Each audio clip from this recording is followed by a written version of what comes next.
चक्षुरुन्मिलितं येन तस्मै श्रीगुरुवे नमः। श्रीचैतन्यो मनोभीष्टं स्थापितं येन भूतले स्वयं रूपकदा मह्यं ददाति स्वपदान्तिकं वन्देऽहं श्रीगुरु श्रीयुतपदकमलं श्रीगुरून् वैष्णवं च श्रीरूपं साग्रजातं सहगण रघुनाथान्वितं तं सजीवं साद्वैतं सावधूतं परिजनसहितं कृष्णचैतन्यदेव श्री राधा कृष्ण पदान सहगण ललिता श्री विशाखान्तिस्ताश्च नमो विष्णुपदाय कृष्ण पृष्ठाय भूतले श्रीमते जय पताका स्वामी निति नामिने नमो आचार्य पादाय निताय कृपा प्रदायिने गौर कथा दामदाय नगर राम तारिणे नमो विष्णुपदाय कृष्ण पृष्ठाय भूतले श्रीमते भक्ति वेदांत स्वामी निति नामिने नमस्ते सरस्वती देवी गौरवाणी प्रचारिणे निर्विशेष शून्यवादी पाश्चात्य देशतारिणे जय श्री कृष्ण चैतन्य प्रभु नित्यानंद श्री अद्वैत गदाधर श्रीवासादि गौर भक्तवृंद हरे कृष्ण कृष्ण कृष्ण हरे हरे हरे राम राम राम हरे हरे हरे कृष्ण। तो हम लोग थोड़ा रामायण को प्रणाम करते हैं। भगवान रामचंद्र को, सीताराम लक्ष्मण हनुमान को, वाल्मीकि जी को, हनुमान जी को, तुलसीदास जी को। कूजन्तं राम रामेति मधुरं मधुराक्षरम् आरुह्य कविता शाखां वन्दे वाल्मीकि कोकिलम् अंजनानन्दनं वीरं जानकी शोकनाशनं कोपि समक्षरहनन्तारं वन्दे लङ्का भयङ्करम् मनोमयं मारुतुल्यवेगं जितेन्द्रिय बुद्धिमतां वरिष्ठं वातात्मजं वानरथोत्थरम्यं श्रीरामदूतं शिरसा ममात्मि नमस्तु रामाय सलक्ष्मणाय दिव्ये च तस्मै जनकात्मजाय नमस्तु रुद्र इंद्रियमानित्यों नमस्तु चंद्रयुक्तं मल्लगणेभ्यः चरितं रघुनाथस्य शतकोटिप्रविस्तरम् एकमक्षरं पुंसा मत्तपातकं मत् महापातकनाशनं वाल्मीकि गिरिसम्मज्ञ रामामन्निधे कुसंगता श्रीमद् रामायणे गंगा पुनमीक्षं भुवनत्रयं वाल्मीकि मुनिसिंहस्य कवितावनचारिणं श्रीवनं रामकथानादं को न याति परां गतिः सिया राम माया सब जग जानी करहु जोड़ी जुगपान। हरे कृष्ण। सियावल रामचंद्र की, देवादिदेव महादेव की। हरे कृष्ण। तो हम लोग थोड़ा महर्षि वाल्मीकि और गोस्वामी तुलसीदास जी जो रामायण की रचना किए हैं तो इसी पे चर्चा किए हैं, चर्चा करेंगे। तो पिछला बार जो सेशन था, चलिए इको थोड़ा घटाओगे क्या? पिछला बार वाला जो हम लोग सेशन था उसमें महादेव हम लोग थोड़ा चर्चा किए थे। भगवान शिव और पार्वती जी के बीच का जो मैच था, राम चर्चा हुआ था, तो उसमें हम लोग जस्ट एक इंट्रोडक्शन किए थे, मतलब रामायण की जो प्रस्तावना है उस पर चर्चा किए थे। चौथा नंबर जो है थोड़ा सा घटाओ। तो आज हम लोग थोड़ा रामायण महात्म्य और इस जगत में रामायण कैसे आया तो हम लोग इस पे चर्चा करेंगे। तो सब लोग ध्यान से श्रवण करिए। रामायण महात्म्य में, हरे कृष्ण, अभी जो हम लोग जिस महीना में चर्चा कर रहे हैं इसको कार्तिक या दामोदर मास कहते हैं। तो 3 महीना में 3 मास अगर कोई रामायण की चर्चा करता है, रामायण का अध्ययन करता है तो बहुत ही ज्यादा फल है। जैसे कार्तिक के महीना में, माघ के महीने में और चैत महीना में अगर कोई रामायण श्रवण करता है या तो कहता है, आयोजन करता है, अनुमोदन करता है तो उसको क्या फल मिलेगा? तो देखिए यहाँ पे गोस्वामी वाल्मीकि महर्षि क्या लिखते हैं। त्रिसप्तकुल संयुक्त सर्व पाप विवर्जित पर्याति राम भवनम जत्र गत्वा ना सोच। मतलब त्रिसप्त, 3 सप्तकुल, एक कुल, त्रिसप्त मतलब 7 या 21 कुल का अगर इस मासों में कोई रामायण की चर्चा करता है, सुनता है, कहता है तो उसका 21 कुल क्या होता है? उद्धार होता है, सर्व पापों से मुक्त हो जाता है। हरि बोल।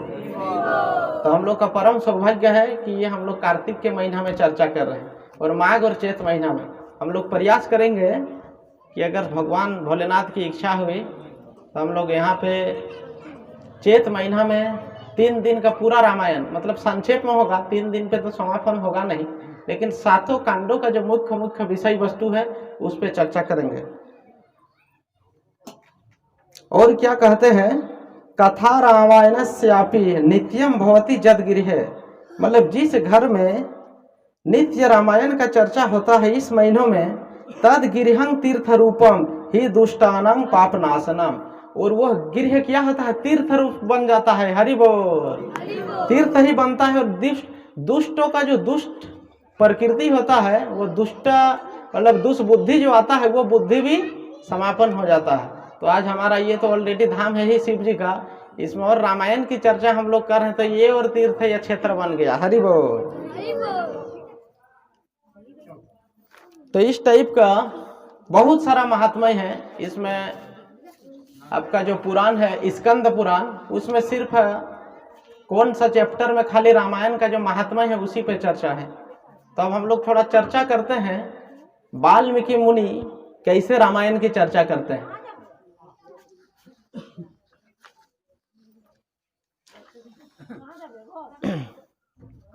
एक बार की बात है, वाल्मीकि मुनि, ये जो रामायण की, पहले वाल्मीकि मुनि कैसे बोले उसी को बोल लेते हैं। वाल्मीकि मुनि नारद जी से पूछते हैं,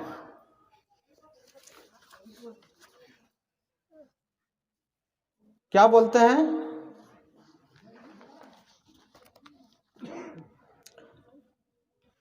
नारद जी से पूछते हैं कि अभी के इस समय में अपने आश्रम में कौन ऐसा व्यक्ति है,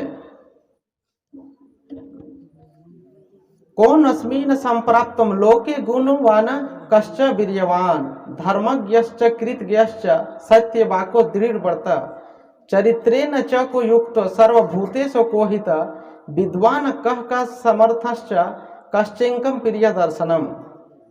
कौन ऐसा व्यक्ति है जो समस्त गुणों से परिपूर्ण है अभी के इस समय में, मतलब ये त्रेता युग की बात है। और कौन सा त्रेता युग, उस पर अगर जाएंगे तो एक दिन उसी में चला जाएगा। तो इतना जानिए कि अभी हम लोग जिस ये जो दिव्य युग में चल रहे हैं, ये जो मनु का जो शासनकाल है उसका 28वां युग चक्र है, और अभी हम लोग उस 28वें युग चक्र के कली में है। तो ये जो रामायण की घटना हुई थी, महर्षि वाल्मीकि जो लिखे हैं, तो वो 24वां जो युग चक्र था, एक सत्य त्रेता द्वापर कली, एक बार जब मूव करता है, घूमता है, तो उसको एक दिव्य युग बोला जाता है। तो इस प्रकार ब्रह्मा जी के जब 1000 बार ये युग बदलता है, तो उस समय ब्रह्मा जी का एक दिन होता है, और ब्रह्मा जी के एक दिन को 14 भागों में डिवाइड किया जाता है, उसमें 14 मनु शासन करते हैं। तो अभी हालांकि हम लोग जिस मनु में है, ये विवस्वान मनु है, तो ये 24वां युग चक्र में ये घटना घटी थी। तो उसी समय प्रश्न कर रहे हैं कि यही पे कौन ऐसा व्यक्ति है जो समस्त गुणवान हो, वीर्यवान मतलब जो समस्त शक्ति का स्रोत है, और समस्त धर्म करने वाले हैं, और जो हमेशा सत्य वचन बोलता है, और इन सारे चीजों में दृढ़ बढ़त है, कुछ भी कर सकते हैं धर्म के लिए। और उसके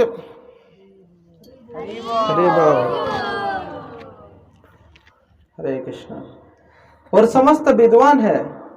तो इस समय प्रश्न जब करते हैं, तो उस समय महर्षि नारद उसको बोलते हैं,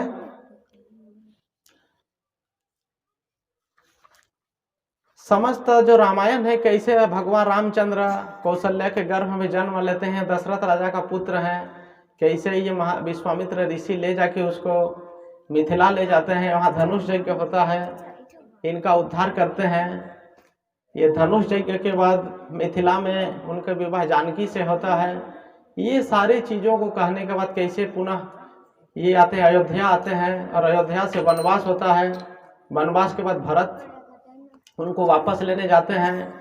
ये सारा कहानी, ये जो गुहक है इनसे ये करते हुए भरत जी जाते हैं, फिर उन लोग दंडक अरण्य में प्रवेश करते हैं, जटायु से भेंट होता है, ये उसके बाद सीता का अपहरण होता है। ये सारा चीज क्या किए, संक्षेप में कहते हैं, संक्षेप में बोले ये भगवान श्री राम है जो अभी के युग में इन सारे चीजों को मतलब पूर्ण रूप से धारण करते हैं। सॉरी, उससे पहले और एक श्लोक है, ओम तपस्वाध्याय निरतम तपस्वी वाग्विदाम बलम नारदम परिप्रच्छ वाल्मीकि मुनि पुंगवम, जो तपस्वाध्याय ये सब में भी लगा हुआ है।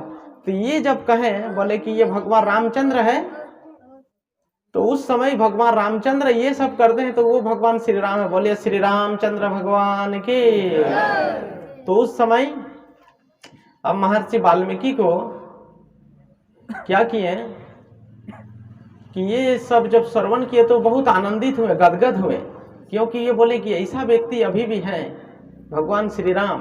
तो उसी समय भगवान वाल्मीकि मुनि क्या किए, जब तमसा नदी के तट पर वह सुबह को स्नान करने जाते हैं, तो हम लोग पिछला बार इसकी चर्चा किए थे, तो जब स्नान करने जाते हैं तो उस समय वो दो क्रौंच पक्षी का जो जोड़ा था वे लोग आपस में आलिंगन कर रहे थे या तो प्रेम कर रहे थे, और उसका दर्शन हुआ क्रौंच पक्षी का।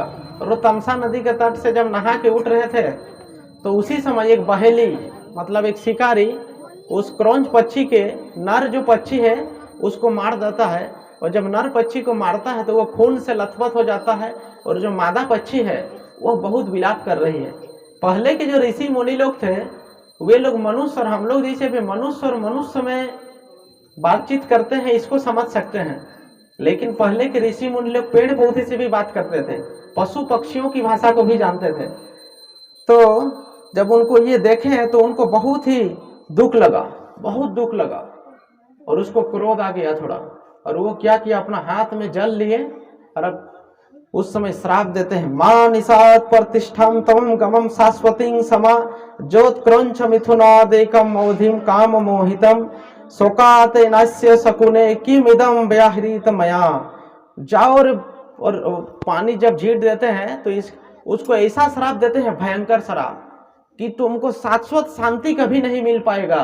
तुमने इस समय एक जोड़े के पक्षी को मारा है, शाश्वत शांति तुझे कभी नहीं, तुम क्या करोगे, हर हमेशा अशांत रहोगे, विचलित रहोगे। और इतना भयंकर श्राप दे देता है क्रौंच पक्षी उस बहेली को। अब श्राप देने के पश्चात देखिए, साधुओं में, मुनि में, वैष्णव में एक गुण होता है कि कुछ अगर किसी को कुछ श्राप दे देता है तो अब तो भयंकर श्राप दे दिया, ये मुझे नहीं देना चाहिए था, इतना एक गलती किया, इसमें इतना भयंकर श्राप, और वो अपने आप में बहुत गलानी हो रही है उसको कि भाई बेकार का ये सब श्राप दिया। तो उसी समय वहाँ पे वाल्मीकि मुनि के जो आश्रम है वहाँ कौन आते हैं, ब्रह्मा जी आते हैं, स्वयं ब्रह्मा। अब जब ब्रह्मा जी जब आते हैं तब ब्रह्मा जी आने के बाद ही तुरंत महर्षि वाल्मीकि क्या करते हैं, उसको दंडवत मारते हैं, उसका पद प्रक्षालन करते हैं, अभिषेक करते हैं, पूजा करते हैं। देखिए, अपने से बड़े व्यक्ति को जब हम कहीं भी देखें तो यह शास्त्र सिद्धांत है, उसको प्रणाम करना चाहिए, मानसिक रूप से होने से भी प्रणाम करना चाहिए। तो ब्रह्मा जी अपने से बड़े हैं। बड़ा का मतलब ये नहीं खाली उम्र में ही बड़ा हो, बड़ा बहुत तरह से होता है, ज्ञान में, भक्ति में, ये आपका अपने स्वाध्याय में, तपस्या में। तो चूंकि ब्रह्मा जी तो स्वयं है ही सृष्टि के आदि, तो उस समय वो उनको जब प्रणाम करते हैं उसके बाद वो पूछते हैं कि हे ब्रह्मा जी, मैं बहुत दुखी हूँ, मेरे दुख का कारण मैं संतुष्ट नहीं हूँ। तो उसी समय ब्रह्मा जी हंसते हैं और बोलते हैं कि तुम जो ये श्राप दिया वास्तव में ये देवताओं के द्वारा किया गया है, इसमें तेरा थोड़ा भी गलती नहीं है। तेरा जो ये श्राप दिया है इसको छंदात्मक रूप से श्राप दिया है, मां निषाद प्रतिष्ठाम। तो इसी श्लोक से तुम क्या करो, जो नारद मुनि तुमको जो बताया है वह रामायण को लिपिबद्ध करो, लिखो। तो बोलता है कि मैं कैसे लिखूंगा, अब कैसे कुछ हो गया तो बोले नहीं, तुम इसको लिखो, और लिखोगे उस समय तुम ऐसा अनुभव करोगे। आशीर्वाद देते हैं, क्या आशीर्वाद देते हैं कि श्लोक ऐसा सत्संगबद्ध नात्र कार्यो विचारणा मत छंदान दंदंग ते ब्रह्मा प्रवीते सरस्वती। बोलते हैं कि तुझे साक्षात सरस्वती का आशीर्वाद प्राप्त होगा और जो जो तुम लिखोगे वो घटना तुम उसी समय देख भी सकते हो। मतलब अभी जो हम लोग 5D टेक्नोलॉजी खोज रहे हैं उस समय वो 5D टेक्नोलॉजी था। महर्षि वाल्मीकि जो जो लिख रहे हैं वो साक्षात वो देख भी रहे हैं कि अब ऐसा होगा ऐसा होगा।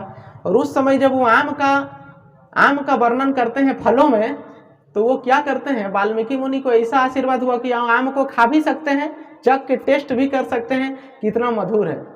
और इस टाइप का पूरा वो जो एक चैप्टर में जो महर्षि नारद उनको सुनाए थे, उस रामायण को वाल्मीकि मुनि 24,000 श्लोक से लिखते हैं, 7 कांड लिखते हैं और पूरा इसका वर्णन करते हैं रामायण का।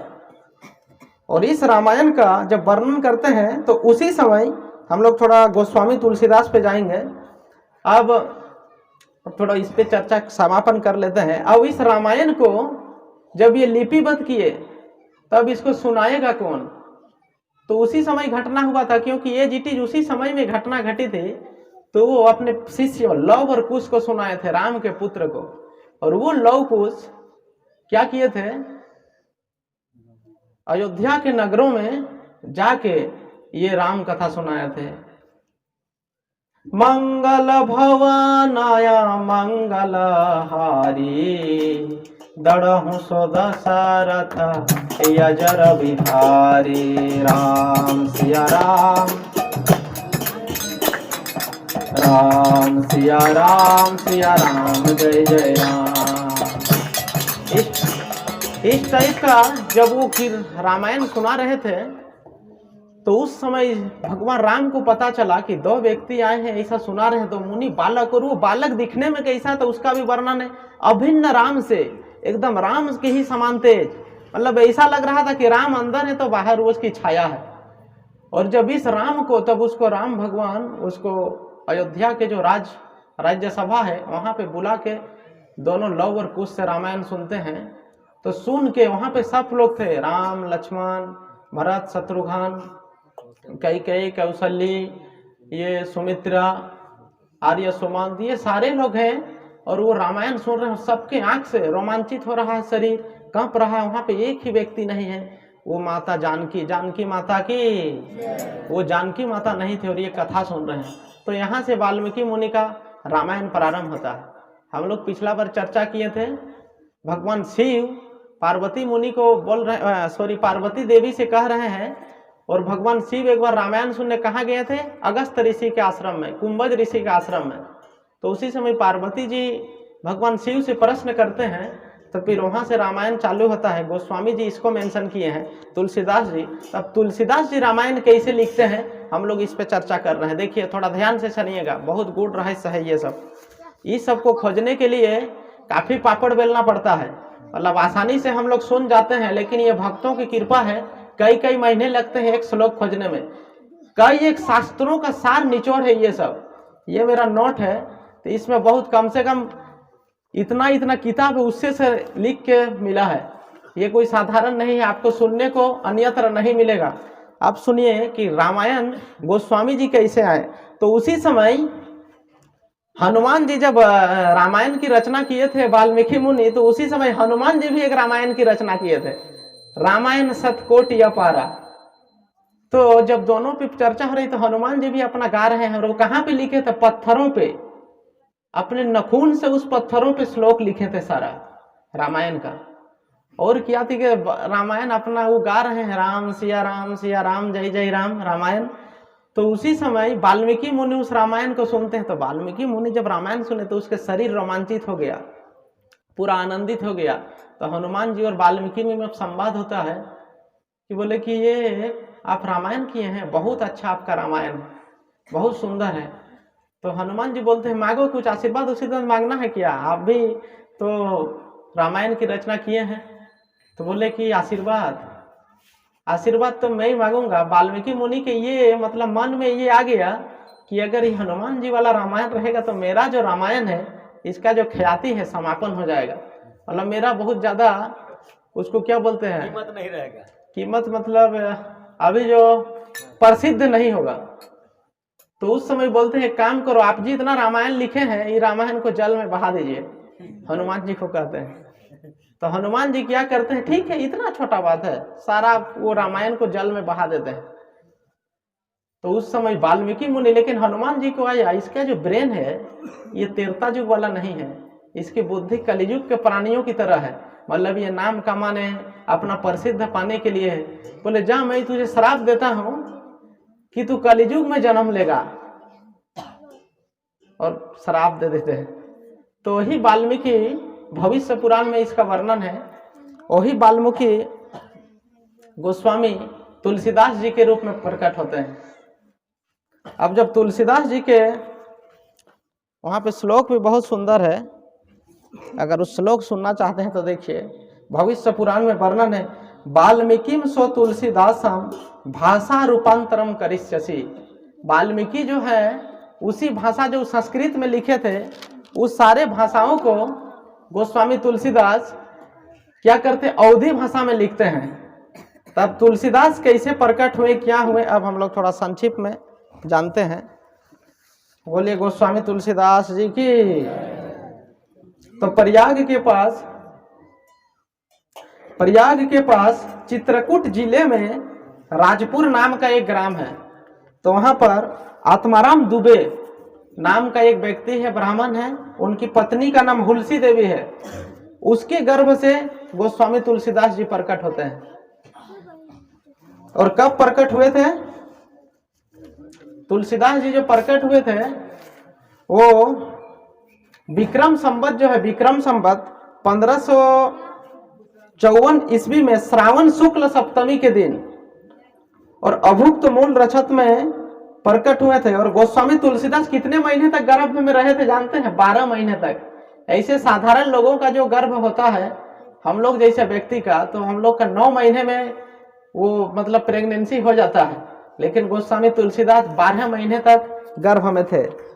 और गर्भ में रहने के पश्चात जब उसका सारा श्रावण शुक्ल सप्तमी के दिन हुआ, अभुक्त मूल नक्षत्र में तुलसीदास जी प्रकट हुए थे।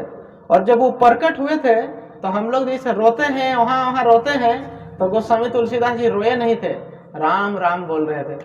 बोले राम राघव राम राघव राम राघव रक्षमाम, राम राघव राम राघव राम राघव रक्षमाम। वो जब राम राम लेके वो प्रकट होते हैं, उसके जन्म से ही 32 गो दांत थे। तो अगल बगल जितने लोग थे सब लोग बोलने लगे, अरे ये 12 महीना में प्रकट हुआ, 32 गो दांत है, ये अशुभ बालक है, इसमें कुछ न कुछ गड़बड़ होगा, इसको इसीलिए ये जिंदा मुश्किल है। तो उसको पता चला, उसकी माँ को जब पता चला कि इस टाइप का सोच रहे हैं, बोले अब मेरे बच्चे को इन लोग तो जिंदा नहीं रखेंगे। तो इसीलिए उसको एक अपने दोस्त को देकर बोले जाओ तुम इसका लालन पालन करो। तो उस दोस्त का नाम क्या था? चुनिया देवी था। चुनिया देवी को देकर तो उसके कुछ दिन के बाद उसका माँ का देहांत हो जाता है, हुलसी देवी का देहांत हो जाता है। अब चुनिया देवी के वहाँ तुलसीदास जी को रख के ये चुनिया देवी अब पालन पोषण कर रही हैं गोस्वामी तुलसीदास जी का। अब पालन पोषण करने के जब उसका उम्र 5 वर्ष हो गया तो चुनिया देवी का भी देहांत हो गया। अब क्या होगा? उसके बाद जब चुनिया देवी का देहांत हो गया तो वो, चूंकि उस समय वो काशी के सामने ही थे, तो ये चुनिया देवी का जब देहांत हुआ उस समय माता अन्नपूर्णा, पार्वती का ही एक रूप है। आप काशी जाएंगे तो वहाँ पे अन्नपूर्णा भंडार है, वहाँ पे फ्री ऑफ कॉस्ट में रोज प्रसाद खिलाया जाता है, अपने इच्छा से जो देना है दीजिए हर समय। तो माँ अन्नपूर्णा देवी का भंडार है। शिव जी के आदेश से बोले जाओ इसको तुम थोड़ा बड़ा करो, ये मेरा परम भक्त प्रभु श्री राम का भक्त है और इसके द्वारा बहुत जन कल्याण का कार्य होगा। तो उसी समय पार्वती माता वो तुलसीदास जी को पूरा खिला रहे हैं, बहुत ज्यादा ये चावल दाल सब्जी जो भी हो प्रसादम में खिला रहे हैं और बढ़ रहा है। तो लोगों में ये बालक कैसे बढ़ता है, कहाँ से इसका खाना आता है, इस टाइप का सोच रहे हैं। तब वो ये लोग डेरा डालना चालू किए। जब ये डेरा डालना चालू किए तब पार्वती माता बोले हैं आप मुश्किलें हैं। फिर पार्वती माता जी भी उसको छोड़ देते हैं पार्वती माता जी जब उसको खाना नहीं खिलाते हैं, उसके बाद शिव जी उसी समय श्री नरहरि आचार्य को सपना में आदेश देते हैं कि जाओ मेरे प्रभु का एक भक्त है, उसको अपने आश्रम में लाओ और उसको राम नाम का दीक्षा दो। तब उस समय उसके जो नरहरि आचार्य थे, तुलसीदास जी के गुरु नरहरि आचार्य, इस बालक को अपने आश्रम में ले जाकर उस नरहरि आचार्य उसका पालन पोषण करते हैं, राम नाम का दीक्षा देते हैं, जनेऊ संस्कार कराते हैं, ये सारा संस्कार कराते हैं। उसके बाद राम मंत्र की दीक्षा भी देते हैं। और उसी समय नरहरि जी ने तुलसीदास जी को रामचरित्र सुनाते हैं। तो पूरा इसका राम में जो श्रद्धा थी और ज़्यादा क्या हो जाता है, दृढ़ विश्वास हो जाता है। और ये सुनने के बाद गोस्वामी तुलसीदास जी कहाँ चले जाते हैं? काशी चले जाते हैं, बनारसी। बोले काशी धाम की। काशी में रहकर वह शेष सनातन जी के पास और क्या करते हैं, 15 वर्ष तक सारे वेदों का, उपनिषदों का, ये पुराणों का पूरा निष्पक्ष अध्ययन करते हैं, एकदम डीपली। 15 साल पूरा अध्ययन किए हैं गुरुकुल में रहकर। और क्या किए, फिर वो लेकर अपने गुरु से फिर आज्ञा लेकर तुलसीदास जी अपने जन्म भूमि आते हैं। तो देखे उसके सारे परिवार का नष्ट हो गया है, कुछ नहीं रहा। फिर वो क्या करते हैं, पिता माता का श्राद्ध कार्य करते हैं, पिंडदान करते हैं कि जब नहीं रहा। और लोगों को क्या करते हैं, भगवान राम की कथा सुनाते हैं अलग अलग स्थान में जाकर। तो उसी समय फिर उसका विवाह भी होता है भारद्वाज ऋषि, भारद्वाज गोत्र की एक स्त्री से, ब्राह्मण स्त्री से। फिर कुछ दिन तक उनका स्त्री में मतलब वैवाहिक जीवन में रहते हैं। तो एक दिन उसके पत्नी को उसका भाई मायके ले जाता है, मतलब उसका घर ले जाता है। तब गोस्वामी तुलसीदास जी भी उसके पीछे पीछे चले जाते हैं, पत्नी के पीछे पीछे। तो उस समय उसकी पत्नी उसको एक कटु शब्द बोलती है कि बोलती, क्या तुम इस हार मास के शरीर में इतना आसक्ति हो? इतना आसक्ति अगर प्रभु के चरणों में रहोगे तो जीवन सफल होगा। तो उसी समय क्या करते हैं, एकदम सही बोला, वो उस गृहस्थ आश्रम का त्याग करते हैं और एक सन्यासी का भेष धारण करके क्या करते हैं, फिर वह तुरंत प्रयाग चले आते हैं। प्रयाग देखिए, कोई भी ग्रंथ का जो स्थान का बहुत वैल्यू होता है। गीता का शुभारंभ होता है कुरुक्षेत्र से। धर्म क्षेत्रे कुरुक्षेत्रे समवेता युत्सवः, उसका पहला श्लोक है। मामका पांडवाश्चैव किम कुरुवत संजय। धृतराष्ट्र कहते हैं कि हे संजय, धर्म भूमि कुरुक्षेत्र में एकत्रित मेरे भक्तों और पांडु के पुत्रों ने, मेरे पुत्र और पांडु के पुत्र युद्ध की इच्छा से एकत्र होकर क्या कर रहे हैं? धर्म क्षेत्र कुरुक्षेत्र। अब श्रीमद् भागवत में जाएंगे तो वहां पे लेकिन नैमिषे या निमिष क्षेत्र स्थान होता है। कहां से? नैमिषारण्य से। तो उसी प्रकार ये रामायण की जो रामचरितमानस की जो शुभारंभ होता है वो प्रयाग से। तो प्रयाग में क्या करते हैं, प्रयाग जब जाते हैं तो वहाँ पे भी तीर्थाटन करते हैं। तो वहाँ पर उसको भारद्वाज ऋषि से भेंट होता है, ऋषि मुनि लोगों से, काकभूषणी से भेंट होता है। और बेनु माधव, वहाँ पे हमारे एक माधव जी हैं, तो वहाँ पे बेनु माधव का दर्शन करते हैं। भगवान भक्त हनुमान जी का आशीर्वाद प्राप्त करते हैं। और क्या करते हैं, हनुमान जी से जब ये सब आशीर्वाद मिलता है तो वो और राम कथा पूरा जोर शोर से कहने लगते हैं, क्योंकि उनको इन सारे लोगों का आशीर्वाद मिलता है। तो सॉरी, उसको हनुमान से भेंट नहीं हुआ। हनुमान का भेंट का एक प्रेत बता दिया, एक भूत उसको बताता है कि तुम जाओ काशी में। तुलसीदास जी राम कथा कहने लगे, वहां उन्हें एक प्रेत से मिला जिन्हें हनुमान जी को पता बतलाया। हनुमान जी का पता एक भूत के माध्यम से मिलता है तुलसीदास जी को कि फल्ला जगह जाओ, वहां पर तुम हनुमान जी से मिलोगे। और जब हनुमान जी वहां चले जाते हैं तो वास्तव में हनुमान जी से मिलते हैं। तो हनुमान जी को कहते हैं कि हे प्रभु, पूरा दंडवत मारते हैं कि मुझे श्री राम के दर्शन करने हैं। कैसे दर्शन होगा? तो इस पर तुलसीदास जी, हनुमान जी बताते हैं कि तुम चित्रकूट जाना पड़ेगा, और चित्रकूट में जाके वहां से भगवान से प्रार्थना करोगे, तब चित्रकूट में तुझे राम भगवान का दर्शन हो जाएगा।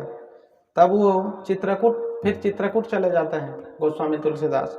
चित्रकूट पहुंच पर उन्होंने रामघाट नामक एक जगह है, वहां पे अपना आसन लगाते हैं, प्रदक्षिण करते हैं। और उसी समय उनको श्री राम के भी दर्शन होते हैं। बोलिए सियावल रामचंद्र भगवान की। वो जो बड़े ही राजकुमार टाइप का दर्शन हुआ था, घोड़ा पे हैं और धनुष बाण लेकर थे, और तुलसीदास जी इसको जब देखे तो वो मुग्ध हो गए, और मुग्ध हो गए वो, देखो यही प्रभु जी हैं। तब पूरा पश्चाताप करते हैं और पूरा एकदम शरीर रोमांचित होता है कि हनुमान का दर्शन होता है। तब फिर उसी दिन से तुलसीदास जी बहुत सुंदर उसी में मंत्रमुग्ध रहते हैं, जो कि एक बार अगर भगवान का दर्शन हो जाए तो हमारे आंख में बार बार दर्शन करने का इच्छा करेगा। हालांकि ये कलियुग की स्थिति यहाँ तक है कि लोग भगवान का दर्शन नहीं कर पाएंगे, और इच्छा भी लोगों में नहीं है। तो इसमें एक लोक कथा है। एक बार थोड़ा सा इसमें 5 मिनट समय लेते हैं तो सबको भगवान की दर्शन का इच्छा करेगा। एक राजा है, तो राजा जो होते हैं, पहले के राजा लोग भगवान के भक्त होते थे। तो उस समय वे विष्णु भगवान के पास गए और बोले, प्रभु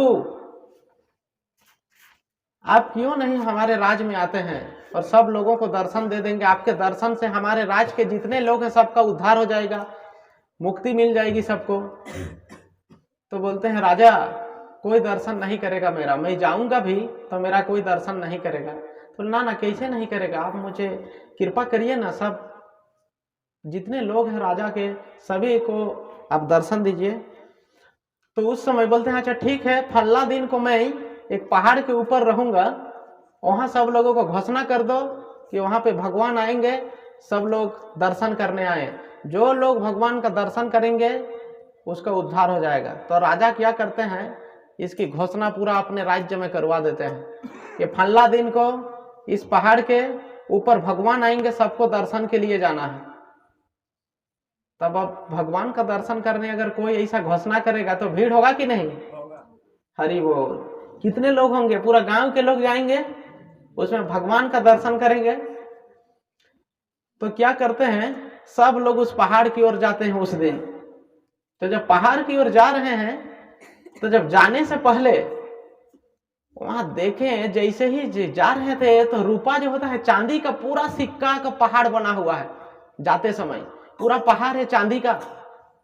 तब जो सबसे एक नंबर का लोभी व्यक्ति थे, वे लोग क्या करते हैं, अरे बाप रे बाप, इधर इतना चांदी का पहाड़ है, चांदी के मोहरों का इतना पहाड़ है।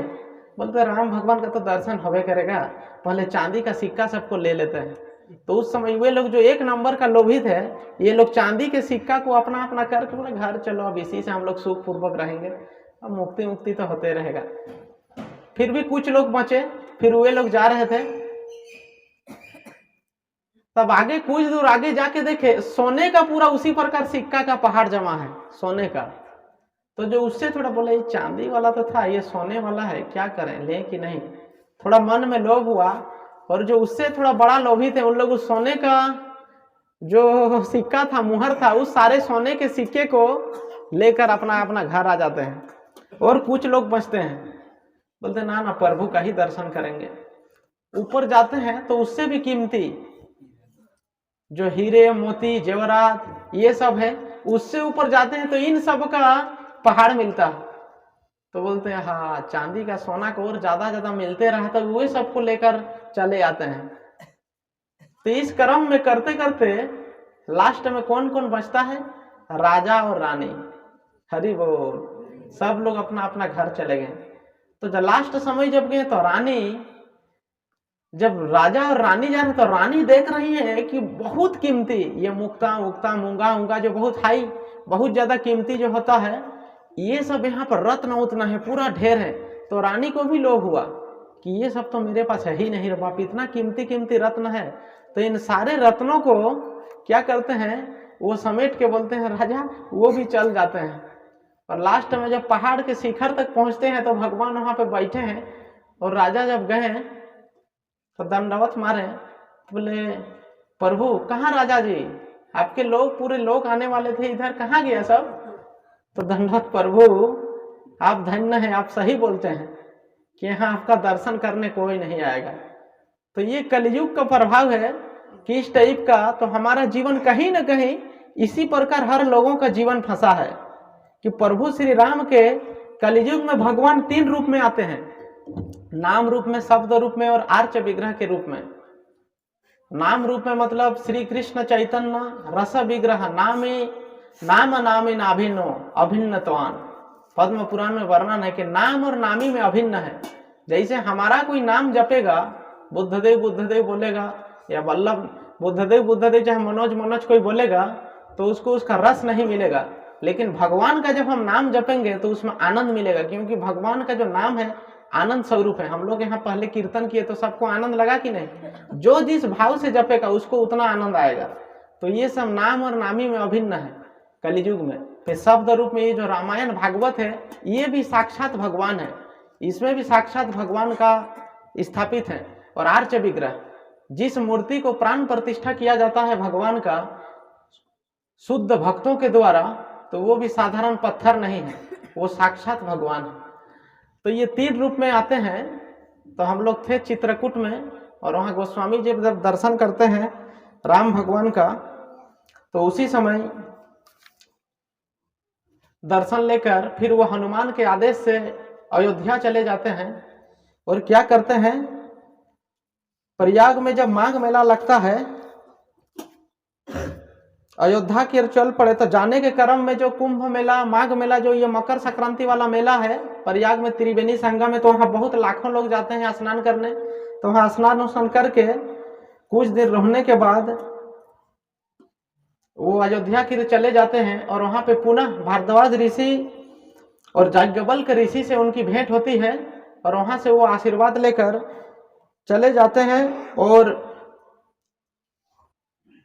रामायण में वहाँ अयोध्या जाने के बाद वहाँ राम भगवान का ये रामलला, जो अभी राम भगवान का हम लोग मूर्ति का जो स्थापित हो रहा है, भगवान श्री रामचंद्र का रामलला, उसका दर्शन करके आशीर्वाद लेकर पुनः क्या आ जाते हैं, काशी आ जाते हैं। और वहाँ पर वो निवास करके क्या करते हैं, संस्कृत में पद रचना करते हैं, या रामायण की रचना करते हैं संस्कृत भाषा में, उसको प्रेरणा से।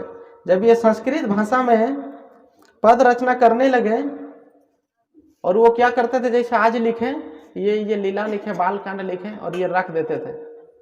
फिर वो सुबह उठ के देखते थे तो ये सारा जो संस्कृत में लिखा हुआ था सब समाप्त हो जाते थे, कुछ था ही नहीं। जैसे अगर पेंसिल में लिखे तो सब मिट जाता था, सुबह उठे मिट गया। तो ये इस प्रकार कई दिन तक किए ये, लेकिन मिट जा रहा था। तो ये समझ में नहीं आ जाए ये क्या कंडीशन है। तो उसी समय उसको भगवान विश्वनाथ, काशी के जो भगवान है, अधिष्ठर देव है, भगवान महादेव का एक रूप है, ज्योतिर्लिंग है विश्वनाथ, काशी विश्वनाथ भगवान की। तो काशी विश्वनाथ जी दर्शन देकर उनको आदेश देते हैं कि तुम संस्कृत भाषा में मत लिखो, क्योंकि संस्कृत भाषा में तेरा ऑलरेडी वाल्मीकि के रूप में एक रचना हो चुका है, तुम इसको अवधी भाषा में लिखो, अवध भाषा में लिखो, ताकि जन साधारण हर लोग रामायण को समझ सके और गुणगान कर सके। और उस समय साक्षात पार्वती माता भी भगवान शिव के साथ थे, और दोनों का आशीर्वाद प्राप्त हुआ। बोलिए शिव पार्वती की। और वो उसी समय से वो रचना प्रारंभ करते हैं।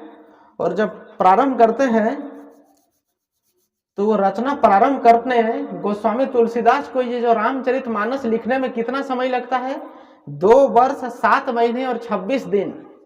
हम लोग हिंदी में पढ़ते थे रामचरितमानस की रचना किसने की, तो गोस्वामी तुलसीदास ने। कितने दिनों में पूरा हुआ है, तो 2 वर्ष 26 दिन, 7 महीने 26 दिन। इतने दिनों में राम भगवान रामचरितमानस प्रकट होता है। और उसी समय कैसे प्रकट होता है ये रामचरितमानस, जब भगवान रामचंद्र जब जन्म लिए थे नवमी के दिन, तो राम भगवान जन्मने के टाइम जिस प्रकार का शुभ घड़ी था, नक्षत्र था, हम लोग पढ़ेंगे कि राम भगवान के जन्म के समय कौन सा नक्षत्र था, क्या था, तो उसी समय के हिसाब से उसी टाइप का सारा योग मिलन होता है। और राम नवमी के दिन ये रामचरितमानस प्रकट होता है। बोले रामचरितमानस की। और सारा पूरा होता है। और जब रामचरितमानस को लेकर वो सबसे पहले भगवान विश्वनाथ और माता अन्नपूर्णा को तुलसीदास जी रामचरितमानस सुनाते हैं। तो हम लोग भी प्रयास करते हैं। यहाँ भगवान महादेव और माता पार्वती इधर भी हैं, हम लोग भी यहीं से प्रारंभ करेंगे राम कथा का। तो भगवान शिव और पार्वती को दंडवत प्रणाम है, और सभी भक्त लोग प्रणाम करिए क्योंकि इनके आशीर्वाद के बिना आप रामायण की कथा कह नहीं सकते हैं, ना हम लोग सुन सकते हैं। तब अब क्या होता है